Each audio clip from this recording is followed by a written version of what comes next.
Hayırlı күн, қымбатты достар, замандас бауырлар. Эфирде сізбен сұхбат хабардың жүргізушісі мен Ербек Бакиев. Бүгін біздің хабардың қадірлі қонағы Ақтөбе облыстық Шалқар аудандық білім бөліміне қарасты оқушылар сарайының көркемдік жетекшісі, өмірге құштар, өлеңге ғашық жан, тамаша талант иесі, көкірегінен өлең төгілген Аманжол Сембайұлы. Аманжол, қош келдік біздің хабарға. Ассалаумағалейкум, қадірлі көрермендер. Башыңызға қайырлы таң, қайырлы күн, қайырлы кеш. Кімге қалай ыңғай солай амандасып жатырмыз. Қош көрдік Ераға. Бүгінгі сұхбат. Көңіл күй қалай? Көңіл күй өте тамаша. Өйткені тән саудың жаны сау деп, бүгін өздеріңіз көріп тұрғандай кешкі салқынмен тренажер залында жүрген. Өте дұрыс. Бүгінгі біздің хабарымыз ерекше форматта түсірілгелі тұр. Себебі біз орындыққа жайғасып емес, еркін форматта тікесінен тік тұрып, біз дәл қазір түсірілімді Ақтөбе қаласындағы Қуаныш сауықтыру орталығының ішіндеміз, яғни арнайы ЛФК деп аталатын осы залда біз түсірілімді жасап жатырмыз. Ол үшін Қуаныш сауықтыру орталығына да алғысымызды айтамыз. Осы жерде дем алып, көтеріңкі көңіл күймен сұхбат құрғалы тұрмыз. Дұрыс емес пе? Әлбетте. Өйткені бүгінгі кеш қызуда. Өте дұрыс. Енді өзіңді өмірге құштар, өлеңге ғашық жан деп жатырмыз. Осы өзің республикалық, облыстық деңгейлерде жыр мүшәйраларға қатысып, жүрегіңнен өлең төгіп ақтарып, талай жерде көпшіліктің қошеметіне бөленіп, осындай биік дәрежеге жетіп жатсың. Жалпы әдебиетке қызығушылықпен өлең жазып, өмірге талпыныс қалай болды? Ол былай болды, біздің бала кезімізде үйімізде ұлттың үн жариясы Қазақ радиосы таңғы 7-те қосылатын.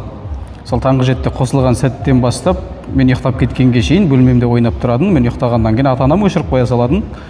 Өздеріңіз білетіндей, ұлттың үн жариясы Қазақ радиосы талай жыр дастандарды, әдебиеттерді, шоқтығы шоқ биік жазушыларымыздың, тұлғаларымыздың шығармаларын арнайы тыңдарманға ұсынып отырады. Солармен сусындап өстік, әуелі бала кезімізде. Содан кейін менің құрдастарым өзі білет шығар, 93 жылғылар, 92, 90. Бізде мынандай болды, 2009-2008 жылдары хит-хоп жанры деген елімізге енді келіп қазақша рэп дамып жатқан кезде бізде бір группаның құрамында болып, Батыс деген рэпке құмар болып, әуелі рэп оқып бастадық. Рэптің өзінің заңдылығы бар. Ол кезде әр орындаушы өзінің мәтінін өзі жазады.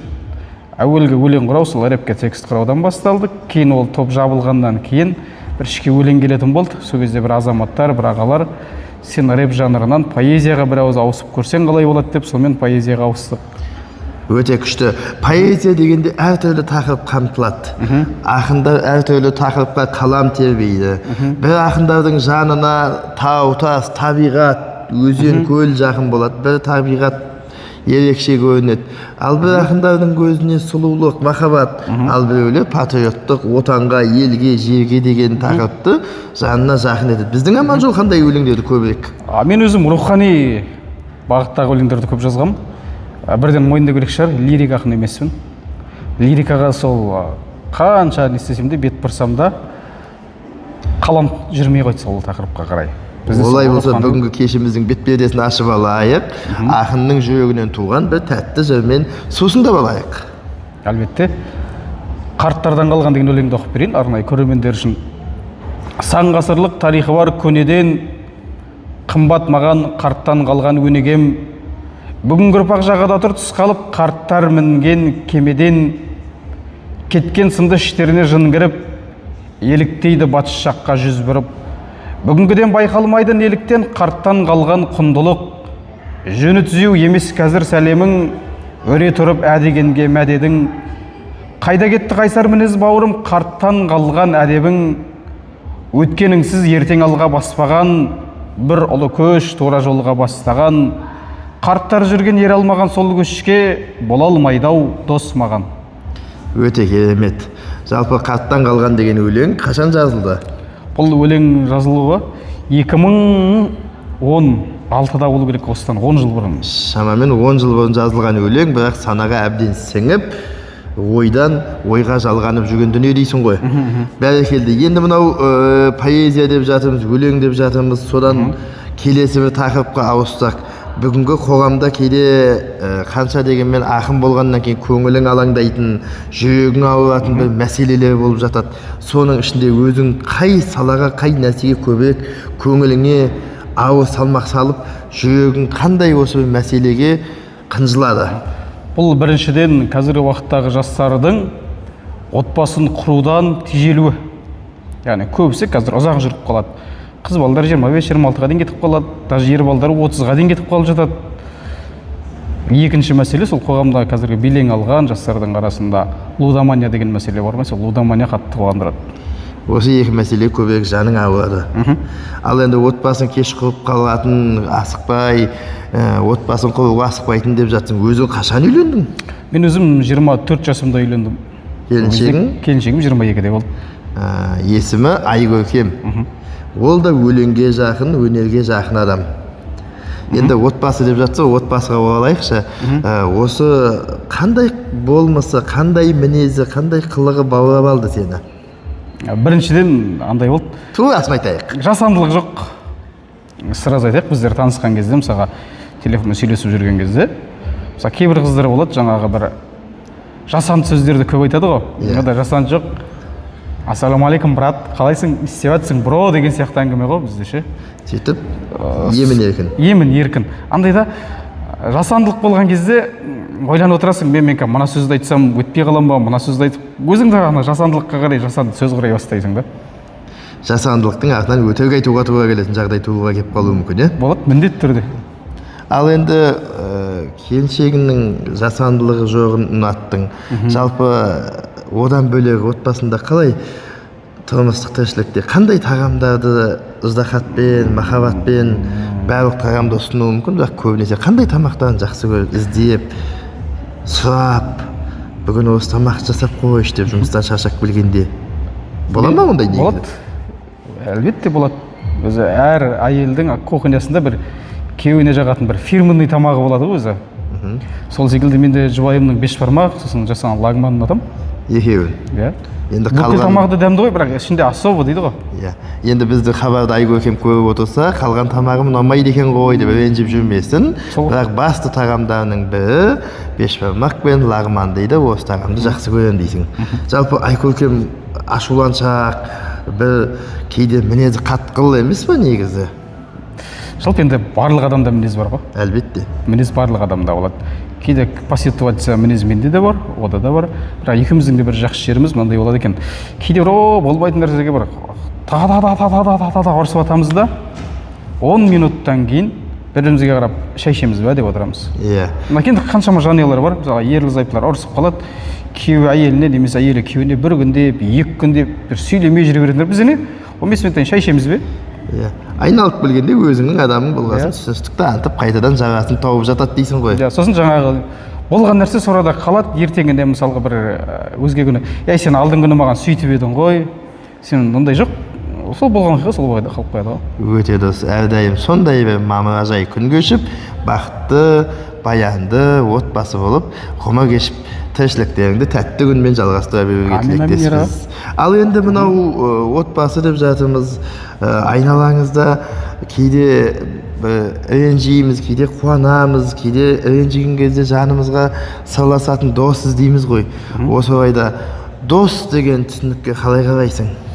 Дос деген мынандай мағына ғой.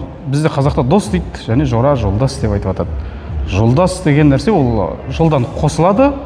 Жол-жөнекей. Жол бітер кезде жаймен шетке ысырылып қала береді.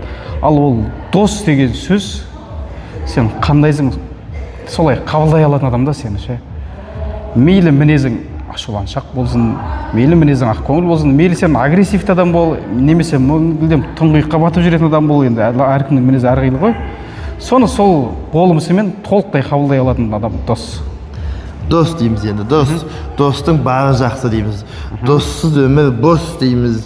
Досыңмен қалап, досыңмен ішкен ас тәтті дейміз. Енді осы орайда дос көп болмайды. Жолдас көп болады. Дос әрі кетсе 10 дос болса, соның 5-еуі сырлас болуы мүмкін, 4-еуі бір ізгілікке жұмыс істеуі мүмкін. Сол тұтас өміріңдегі достықтың ішінен бір 3 досыңды атап берші маған, емін еркін сұрақтап, ойыңды еркін жеткізе алатын. сеніп айта алатын деген сөз ғой, иә? Сенім артып, сеніп айта алып, жүрген жерде мынау менің досым деп мақтанышпен қол көтеріп жүретін дейді. Тұрар, Қуаныш, Жасұлан. Тұрар, Қуаныш, Жасұлан. Үшеуі дос, жаныңа жақын. Сырыңды да айтасың. Ал енді сол үшеуінің ішінде көбірек нақты сырыңның 95%-ін білетін адам болады ғой. Сол кім? Тұрар. Қалған жігіттер ренжімейтін шығар енді, бірақ Тұрар. Қалған жігіттер ренжімесін, Тұрар тұрақты дос дейсің ғой. Ал енді осы үш досыңның арасында болған қызықты оқиғаларды. Тұрар тұрақты дос болғанда барлығы да дос қой? Сыр ақтаратын. Жоқ, сыр барлығына да ақтарыла береді ғой. Сен қоттың ғой мына жерде. Бірақ көбірек білетін. Иә, көбірек білетін, өйткені біз Тұрармен көп істеп отырамыз. Иә. Көбірек ойыңды айтып, көбірек біреулер дос дегенде тек көмекке көрсететін кезде ғана дос деп іздейді, кейін сәл қол тимей қалса ренжіп ат құйрығын үзіп кетіп жататындар ғой. Достықты біреулер солай да бағалап жатады. Ал шын мәнісінде дос сен қиналғанда да, сен қуанғанда да қасыңнан табылып, бір өзім нанды бөліп жеп, соған сабыр қылып, сыйласып жүрген адам деп айтуға қалай қарайсың? Дұрыс қараймын. Өйткені өте керемет айтылған сөз ғой. Өйткені біздің қазақта амал дос деген болады, адал дос деген болады. Адал достың бір жақсы жері алло, ассалаумағалейкум, жағдайың қалай деген сөзді ол айтса, уағалейкум ассалам, шүкір бізде бәрі жақсы, өзің қалай десең, соның өзі жетеді бізге. Иә, өте дос. Осы үш дос сені қосқанда төртеуісіңдер. Төрт құбылаң тең болсын дегендей, төрт жігіт араларыңда болған бір қызықты оқиғаны бөліссең. Қызықты оқиға. Көрерменге қызықты оқиға қызықты болуы мүмкін. Қызықтысын айтса бола ма әлде ғибратқа толысын айтса бола ма? Екеуін де айта ғой, кезек-кезек. Бірінші айтайық, біздер жұма намазына барамыз жалпы. Жұма намазына барған кезде енді бізде көзде ақаулық болғандықтан имам айтып жатады, жамағат сап түзейік, жаңағы аяқтың ұшын бір сызықтың бойына қояйық деп жатады. Енді ол жігіттер көре алған, мен көре алмаймын, қоя алмаймын ғой. Сөйтіп айтуға болады, аяғыңды бүйтіп ар жылжытшы, бер жылжытшы деп бүйтіп айтуға болады ғой.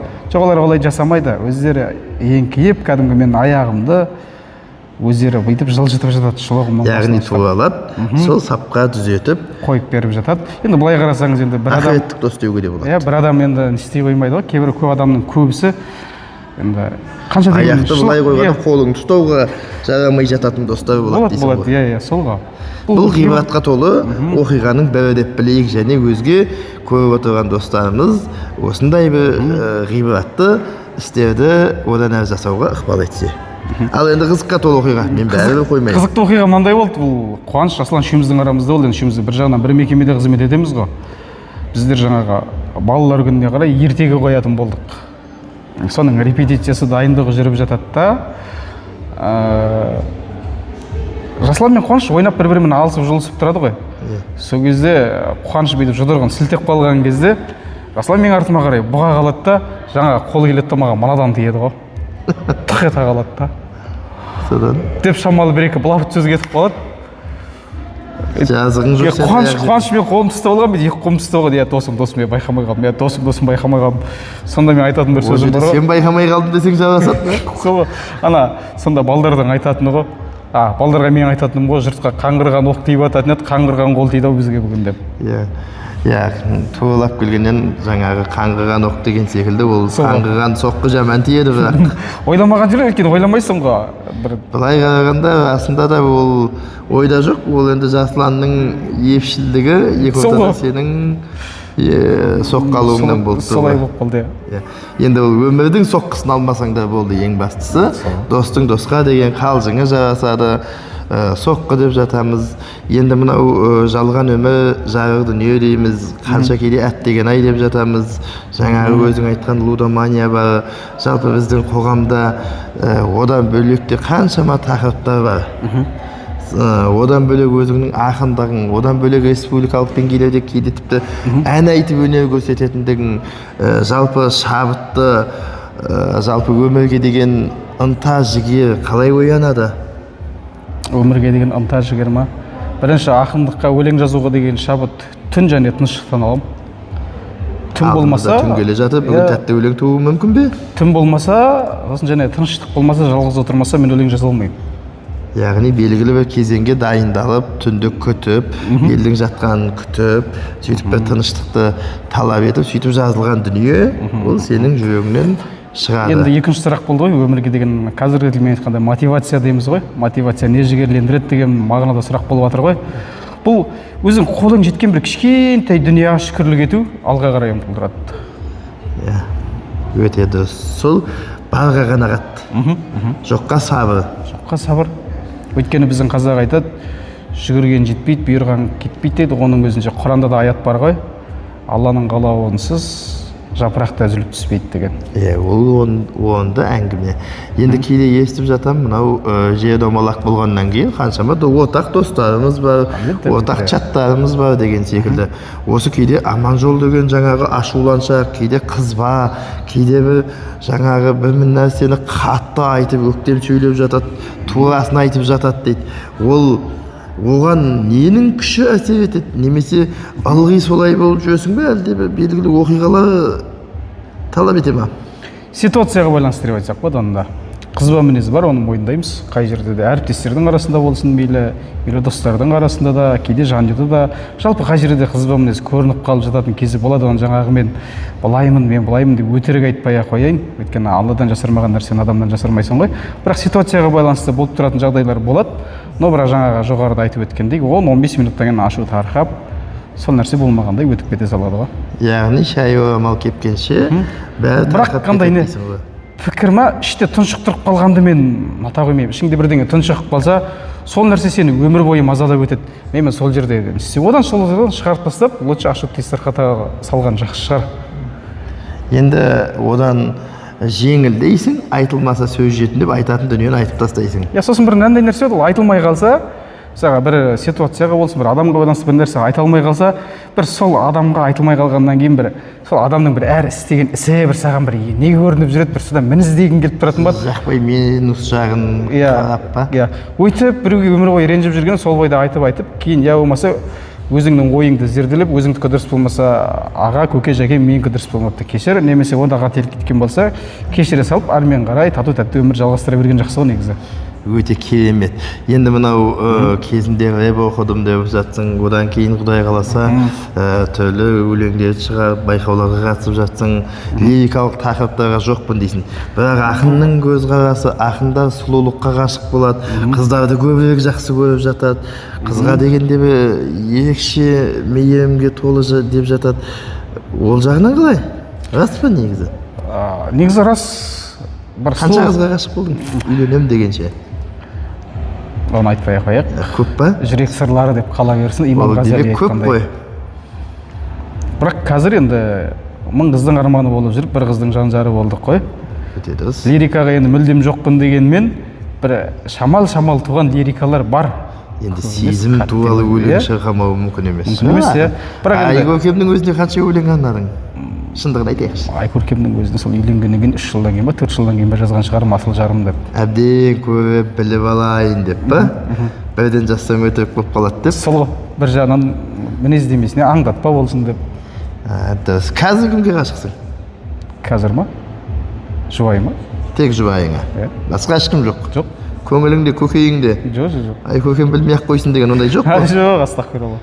Жоқ, или қорқытасың бәлкім. Хабардан кейін кешірім сұрау видеосын түсіріп жатпайсың ба? Ассалаумағалейкум ағайын деген секілді ма? Жоқ. Точно? Нақты солай болса болды. Мен өзім осы арада айта кетейін, жалпы тоқал алу деген мәселені құптамаймын. Себебі қазіргі уақытта дейді, бір әйел айран, 2 әйел ойран дейді.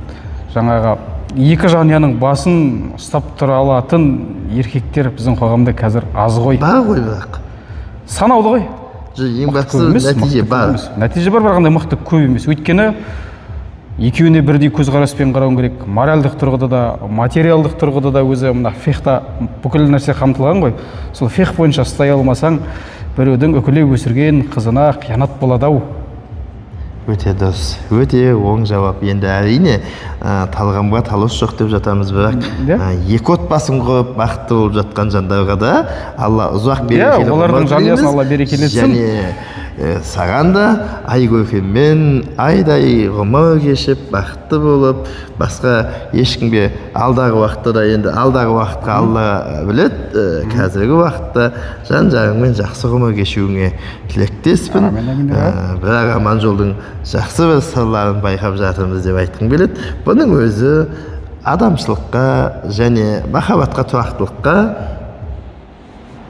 қалай дейміз? Махаббатқа, тұрақтылыққа үлгі болады. Бәрекелді. Тек өзімді өзім мақтағаным қалай кетті? Енді соны өзі айтсыншы деп тұрғаным ғой. Өте дұрыс.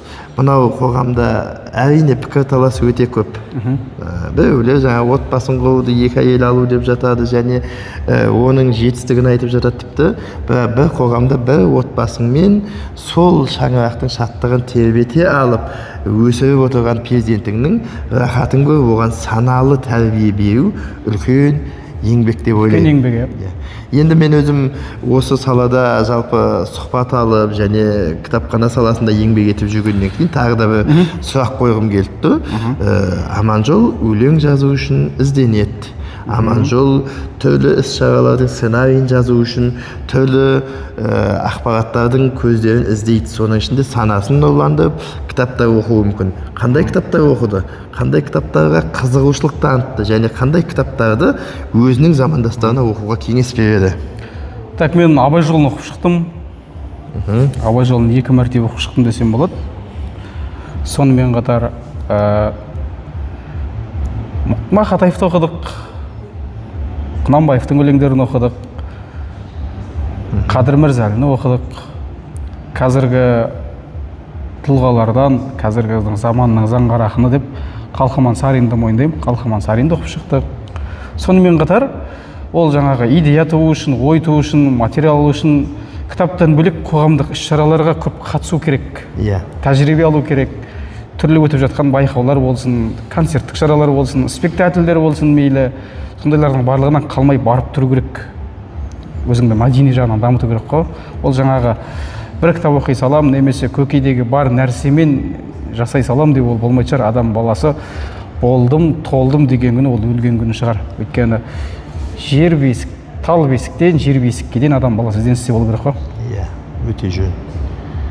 Соңғы оқыған кітабың және ұсынатын кітабың көрермен достарға? Соңғы оқыған кітабым Брашура шығар. Ал ұсынатын кітабың? Кемел адам. Кемел адам. Авторы? Қайрат Жолдыбайұлы. Қайрат Жолдыбайұлының Кемел адамын. Енді біздің сұхбатымыздан кейін достық тақырыбында, махаббат тақырыбында, жалпы сыйластық тақырыбында, қоғам тақырыбында ойларыңызды жеткізіп, астына осы материал видеоның астына, сізбен сұхбат хабарының астына пікірлеріңізді қалдырып, түрлі Аманжолға қоятын сұрақтарыңыз болса, біз сізбен сұхбат хабарының 2-ші бөлімінде арнайы түсіруіміз мүмкін. Солай ма? Мүмкін. Алла қалап жолығып жатсақ, ода ешқандай қиындық жоқ. Бүгінгі сұхбаттың ішінде тағы 2 сұрақ қойғым келеді.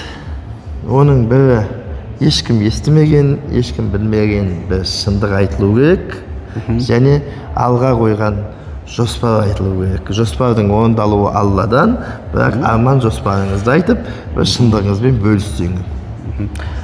Бір шындық па?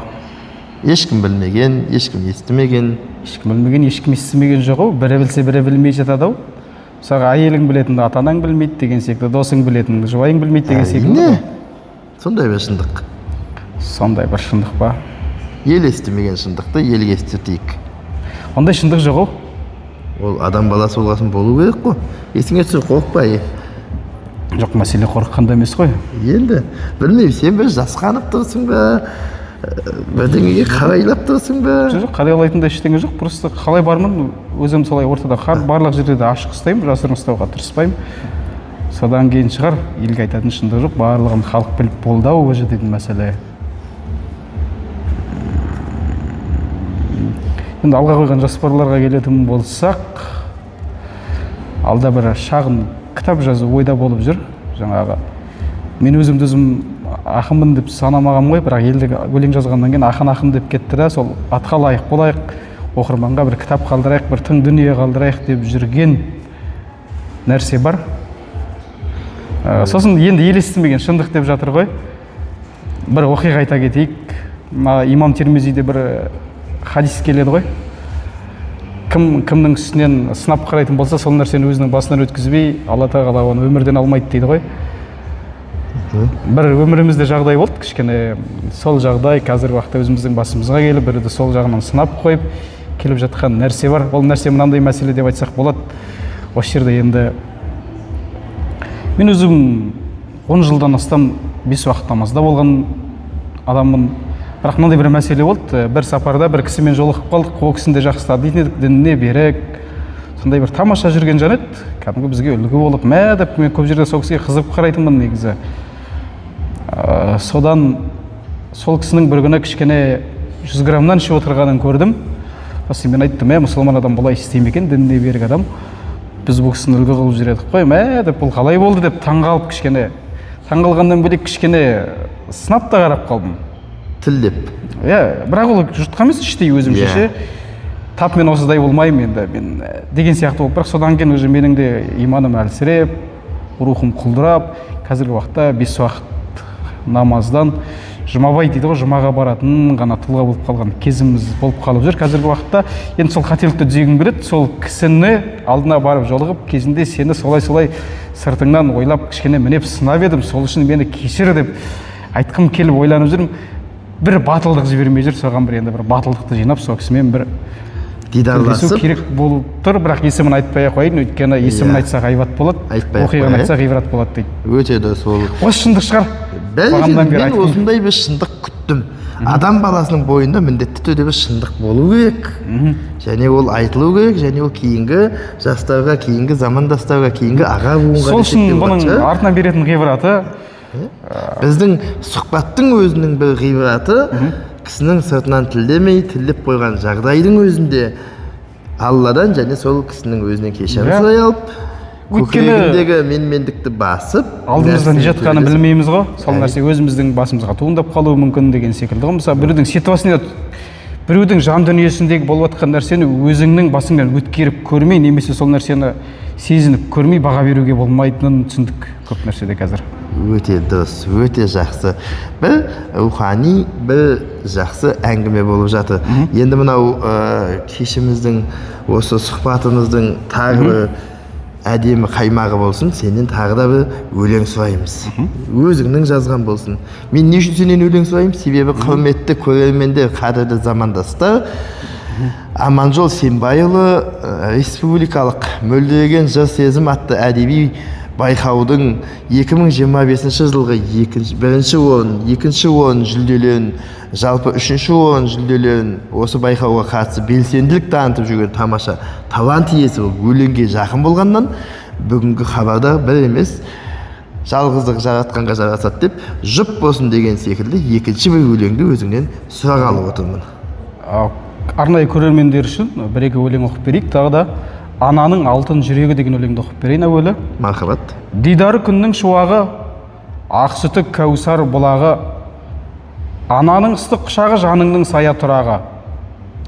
Өссінде аман ұлғызы, дұғамен өткен мың күні, жаныңның мұзын ерткен ананың сөзі жып жылы. Алланың берген сыйлығы, түсінбес адам кей мұны, жаныңды нұрға бөлейді ананың төккен мейірімі. Жақсылық ойлар үнемі, әкенің серік тірегі, отбасын жап жарық еткен ананың алтын жүрегі. Енді бағана айтып жатырмыз ғой, үйленгеннен кейін 4 жылдан кейін жазым жұбайыма өлең деп. Сол өлеңді бір оқып бере кетейін. Әлбетте. Лирикадан арнайы Айкөркем үшін, Айкөркем жан-жағыңа арналған өлеңді жұрттың алдында бөлісіп жатқан қандай керемет. Асыл жарым. Асыл жарым, жанымдасың болса да басымдамың, мына жалған дүниеде Тәңір бізге қандай сынақ берсе де қасыңдамын.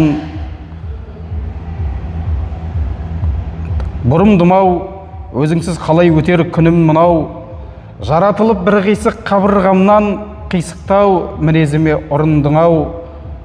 Қолда барым, қиналған сәттерімде қолдағаным, жылытайын ыстық сезіміммен тағдырдың аязынан тоңба жаным, қызғалдағым, адалдықтың ақ жолын бұзбағаным, үміт артып ертеңгі күнімізге қанатында самғайық ізгарманның, жарым менің, жанияның шаттығы барым менің, махаббаттың 7 түрлі нотасымен жүрегімде жазылған әнім менің, ақ жүрегім, сен аман бол тәңірден бар тілегім, Ақтөбенің шалқарына келім болған, жайықта туып өскен ақ жібегім.